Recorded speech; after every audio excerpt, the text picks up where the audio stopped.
I never thought my life would take a sharp turn at a wedding that wasn't even mine. That day, I was just the girl behind the camera, trying to make a name for myself in the chaotic world of photography. My job was to capture the joy, the tears, and, if I got lucky, the soul of the moment. Little did I know, my soul was about to intertwine with someone else's. The bride and groom were a typical couple, all smiles and dances, lost in their bubble of happiness. I was moving around, clicking away, making sure to get every angle, when I bumped into him, Alex. He was a guest, a friend of the groom's or something. Tall, with a mischievous grin that didn't match the formal wear he was somewhat uncomfortably stuffed into.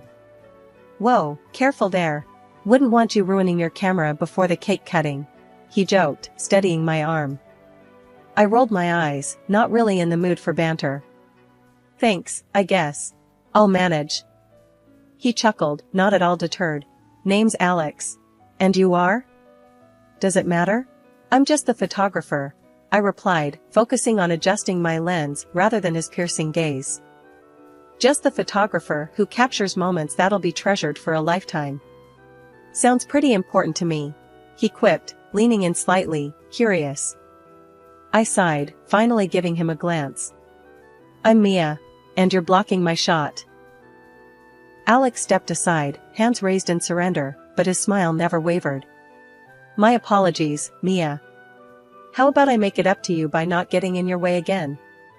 "Try not to," I muttered, already moving to my next spot, trying to ignore the warmth his smile sparked in me. The wedding went on, and so did our brief encounters. Alex had a knack for popping up wherever I was, each time with a comment or a joke, trying to chip away at my focus. It was annoying. It was also kind of refreshing. As the evening wound down, I found myself outside, taking a breather, when Alex joined me, holding 2 glasses of champagne. "Thought you could use one," he said, handing me a glass. I took it, our fingers brushing briefly. "Why are you so interested in the photographer?" He shrugged, leaning against the railing. "Why wouldn't I be? You're interesting. And pretty damn good with that camera." I sipped the champagne, letting the edge of my guard down. "Thanks. You're not too bad yourself, for an annoying guest." "Annoying, huh?" He grinned. "I prefer charmingly persistent." We talked more than I expected that night. About photography, about life, about dreams that seemed too big for our current worlds. Alex had this way of making everything seem possible. It was dangerous. It was exhilarating. As the night ended and we said our goodbyes, Alex asked for my number. I hesitated, not sure if I wanted to dive into whatever this was. But the spark in his eyes, the promise of more laughs and shared dreams, had me typing my number into his phone. "I'll call you," he said, a statement more than a promise. And call he did. One date turned into many, laughter filled my days, and before I knew it, I was in love. Alex was everything I never knew I needed, supportive, loving, challenging. He made me want to be better, do better. Our whirlwind romance led to a small, intimate wedding, just us and the people who mattered most. A year later, our son, Jake, arrived, turning our duo into a trio, completing our little universe in the bustling heart of the city. Life in the city was a whirlwind of photo shoots, baby giggles, and stolen moments with Alex amidst our busy schedules. But every so often, we'd pack up our little world and head to the suburbs to visit Alex's parents. These trips, meant to be retreats, often felt more like stepping onto a battlefield, where words were weapons and tensions ran high. Alex's dad, George, was a tough nut, old school and hard-edged. The kind of man who believed in hard work above all and wasn't shy about saying so. His wife, Ellen, was softer, trying to smooth over her husband's rougher comments with smiles and changes of subject. The first visit after Jake was born set the tone for what was to become a recurring theme. We'd just settled in, Jake asleep in my arms, when George launched into his usual spiel. "So, Alex, how's the job going? Still at that same place?" George's voice was casual, but his eyes were sharp, probing. Alex shifted uncomfortably, glancing at me before answering. "Yeah, Dad, still there. It's going well. George snorted. Well, hope you're thinking about the future. Now with the kid and all, you can't afford to be just going well. Need to aim higher, son. I felt Alex tense beside me. I could see him mentally bracing himself, the same old argument brewing. Ellen, sensing the mood shift, hurriedly interjected. George, let's not start with that now. Can't we just enjoy the visit? But George was on a roll. And what about you, Mia? Still taking pictures of other people's weddings? Thought you'd move on to something bigger by now. I bit my lip, holding back the retort that it was more than just taking pictures. Instead, I forced a smile. I love what I do, George. It's fulfilling, and it works with our schedule. Yeah, but is it enough? You two need to think about stability, for Jake's sake.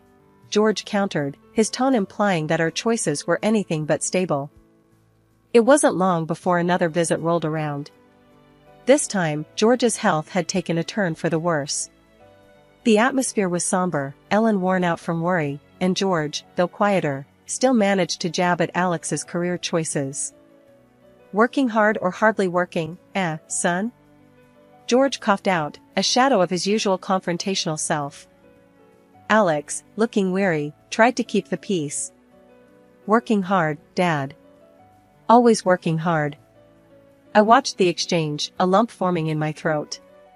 It was clear George's time was running out, and yet here we were, stuck in this loop of criticism and defense. After George passed away, the house felt not just emptier but quieter, like the very walls were mourning him. Ellen, now a widow, was a shadow of her bustling, energetic self. It was hard watching her go through the motions, trying to adjust to a life without her partner of so many years. I made it a point to call her often, lending an ear, or just sharing the day-to-day happenings to break through her solitude. She appreciated it, I could tell, even if our conversations were often peppered with her sighs and reminiscing about George. During one of these calls, Ellen mentioned that Laura, Alex's sister, decided to move back home. The news hit Alex like a ton of bricks. He was livid, cursing under his breath about Laura's real intentions. Can you believe her? Moving in with Mom, just like that? It's clear as day, she's eyeing the inheritance. Always the opportunist, waiting to swoop in. Alex fumed over dinner, his fork hitting the plate a little too hard. I was taken aback by his anger. Alex, isn't she just trying to be there for your mom? After all, Ellen is going through a lot right now. He scoffed, shaking his head. Mia, you don't know Laura like I do. She's slick, always playing the caring daughter card when it suits her. And now, with Dad gone, she's probably got her sights set on whatever she can get her hands on. It was surprising, hearing Alex talk this way about his sister. I knew they had their differences, but this was a side of him I hadn't seen. It made me uneasy, the ease with which he painted Laura in such dark strokes. The shift from our city apartment to Ellen's suburban home was jarring. One day we were in the heart of the hustle, the next, surrounded by two quiet streets and the ever-present shadow of George's absence. This move, sprung on us by Alex, wasn't welcomed by any party involved, least of all Ellen. Alex, what on earth are you thinking? This house is my space to grieve, not a hotel for your family. Ellen had protested over the phone, her voice a mix of shock and irritation. But Alex was determined, painting it as a grand gesture of support. Mom, it's settled. We're coming. You shouldn't be alone in that big house anyway. I watched him pace our living room, phone pressed to his ear, marveling at his stubbornness. My input? Seemingly unnecessary. By the time he hung up, it was a done deal, despite Ellen's reservations and my own unease. The day we moved in, Ellen greeted us with a tight smile, her home now invaded by our clutter and noise. Laura was there too, her welcome far less strained, surprisingly. Hey, the more the merrier, right? She quipped, eyeing our boxes with an indifference that irked Alex. Mia, can you believe this? Alex grumbled as we unpacked in what used to be George's study. Laura's acting like she owns the place. I sighed, setting a framed photo on the desk. She's trying to help her mom, Alex. We're all adjusting here. Adjusting was an understatement. The dynamics within the house shifted like sand underfoot. Ellen, once the matriarch, seemed to shrink, her voice lost amid the chaos of our resettled lives. Laura, on the other hand, floated through her days, contributing little and observing much. Dinner times were the worst. Ellen would cook, a silent figure moving through her kitchen, while Laura somehow always dodged the task. Alex and I would offer to help, but Ellen's polite refusals left us sidelined, spectators in our own lives. "Why don't you let me cook tomorrow, Ellen?" I'd offer, only to be met with a weary smile. "Oh, dear, no need. I've got it. You take care of Jake and your work. That's enough." And so, the pattern continued, with me feeling more like a guest than a member of the household. It didn't take long for the financial arrangements to rear their ugly head. Alex, ever the man of the house, took it upon himself to dictate terms. "Mia, I'll handle the groceries. You can cover the utilities, all right?" he declared one evening, as if it were the most natural division of responsibilities. I blinked, taken aback. "Sure, I guess. But should we talk about this with Ellen? It's her house, after all." Alex waved off my concerns. "No need. Mom's got enough on her plate. We're helping out." Helping out felt a lot like taking over. My photography gigs became my escape, a chance to breathe beyond the suffocating walls of a home that wasn't ours. Yet, even as I immersed myself in work, the home front demanded more. Laura's busy schedule somehow justified her lack of contribution, leaving me to pick up the slack. "Mia, can you believe Laura? Always too busy to help out. It's all on you and Mom," Alex would rant, oblivious to the irony of his words. I'd nod, biting back my frustration. "Yeah, too busy. I noticed. It wasn't just the chores or the finances. It was the weight of living under a roof filled with unspoken grievances and mourning." Ellen's grief was a constant presence, her occasional tears a reminder of the life she lost. Laura's indifference and Alex's growing bitterness added layers to an already complex living situation. 2 years had melted away since we moved into Ellen's place, and life had found its peculiar rhythm. Ellen, though frilier with each passing day, never lost her spirit, always finding a bit of strength to help me with Jake, who was now 3 and as curious as a cat. He had this thing for gadgets, mimicking me whenever I was on my phone or working with my camera. So, thinking it might fuel his curiosity in a good way, I got him a kitty smartphone. It was a hit. He was snapping photos of everything from his half-eaten breakfast to his toys strewn across the floor, and using the voice recorder like he was on some secret mission. One day, Alex decided to take Jake for a walk, a bit of father-son bonding time. They came back with Jake chattering non-stop about the ducks they saw.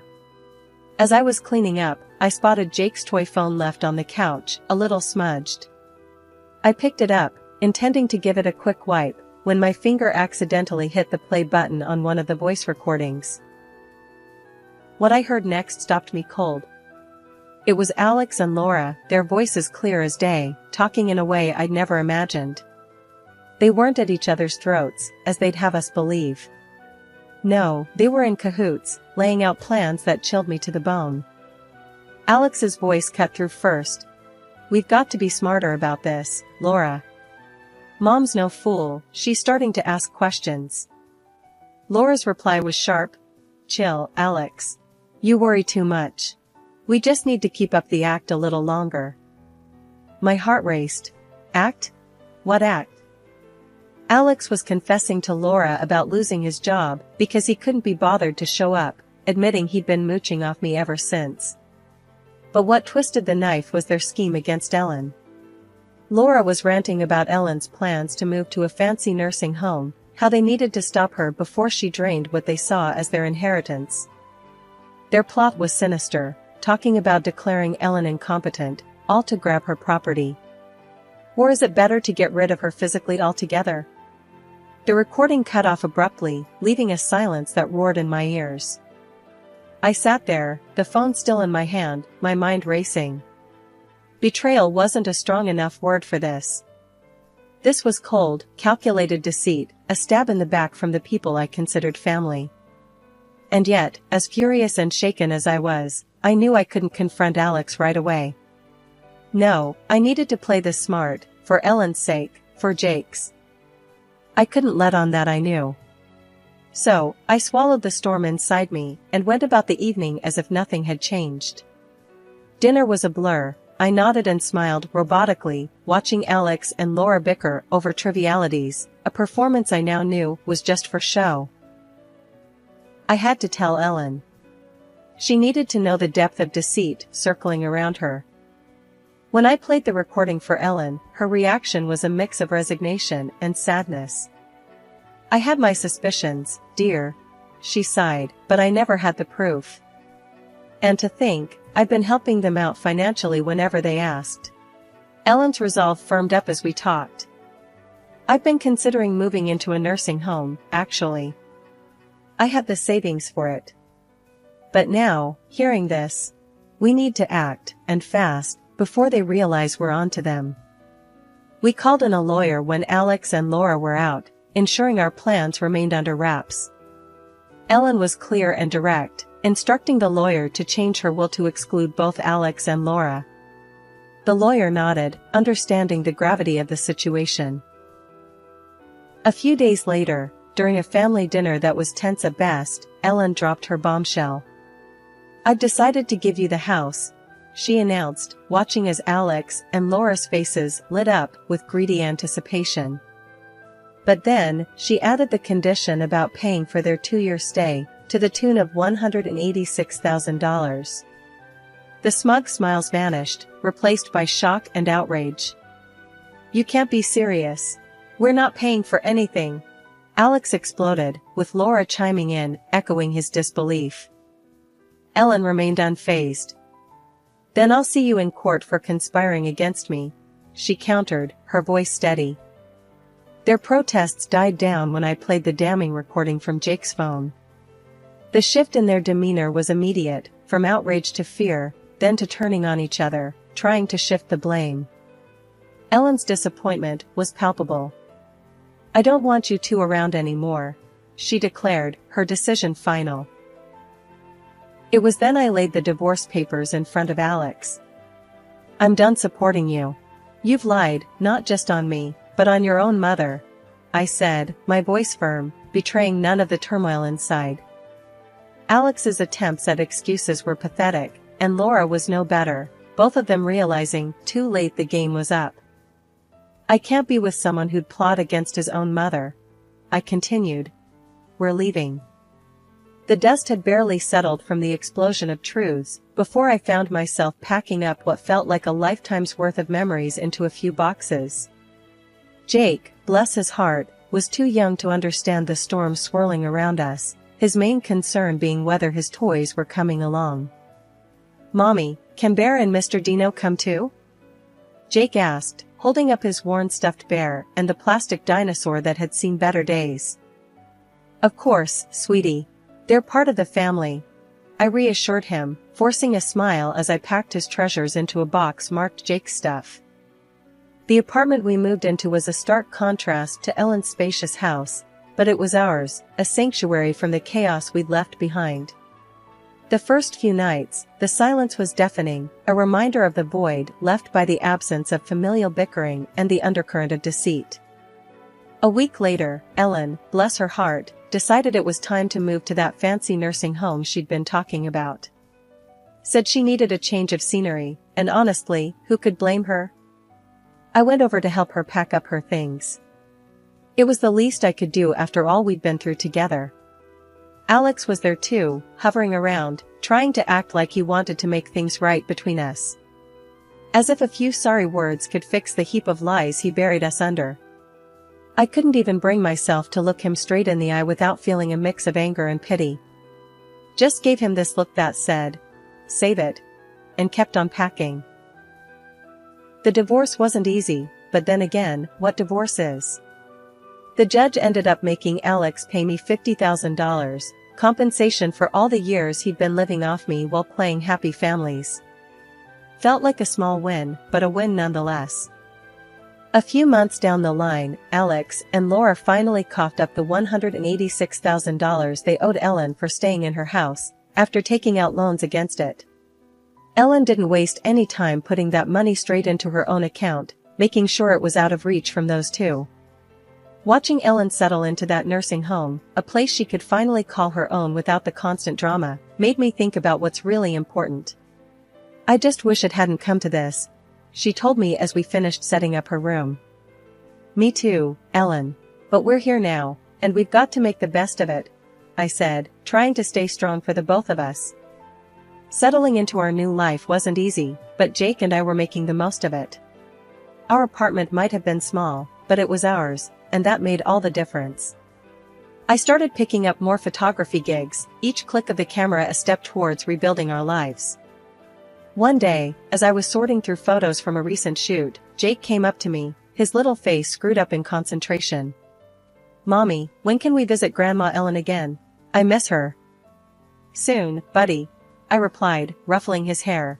"How about this weekend? We can make a day of it." His face lit up, and in that moment, I knew no matter how tough things got, we'd be okay as long as we had each other. Visiting Ellen became our little ritual. Despite the luxury surrounding her in the nursing home, she always said our visits were the highlight of her week. It was during one of these visits that things took an unexpected turn. Alex and Laura were there, looking more run down than I remembered. The desperation was clear in their eyes, a far cry from the confident facade they used to put on. They were practically on their knees, begging Ellen for money, saying the old house was falling apart and they had nowhere else to turn. Ellen was firm, her voice steady as she refused them. "I've made my decision. The rest of what I have is going to Mia and Jake. You two have done enough damage." I couldn't help but feel a mix of vindication and sadness hearing that. Alex and Laura turned to me, their eyes blazing with anger. "This is all you're doing. You've turned her against us," Alex hissed, his voice low but filled with venom. Laura chimed in. "Yeah, playing the victim, and now look, living off what should have been ours." Ellen's patience snapped. "Enough. If you two don't stop this nonsense, I'll take that recording to the police."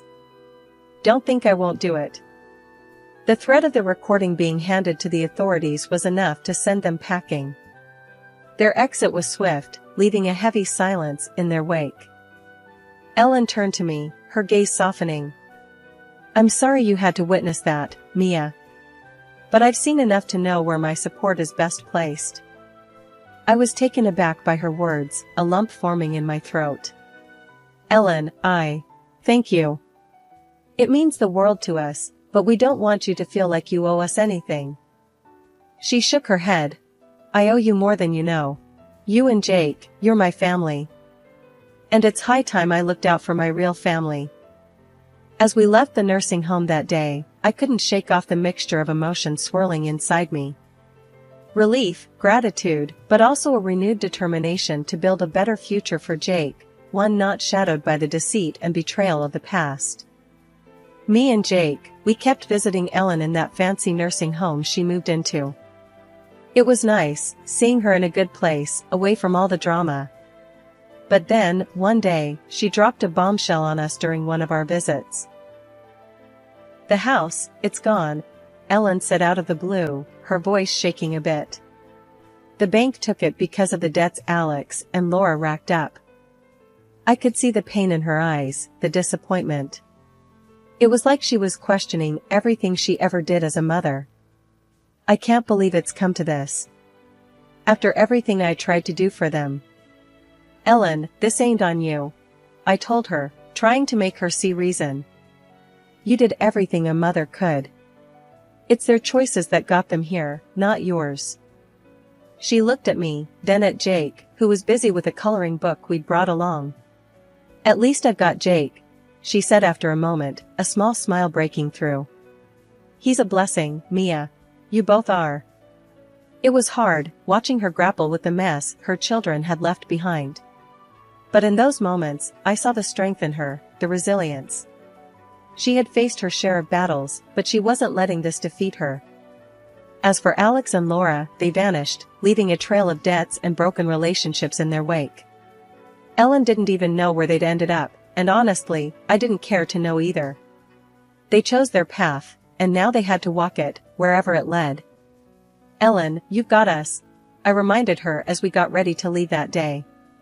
"Me and Jake, we're your family too, and we're not going anywhere." She hugged us both, holding on a little longer than usual. "Thank you, Mia, for everything." Driving back to our apartment, I couldn't help but reflect on how much had changed. The road hadn't been easy, but we were making it through, one day at a time. And through it all, we found something worth holding on to: each other.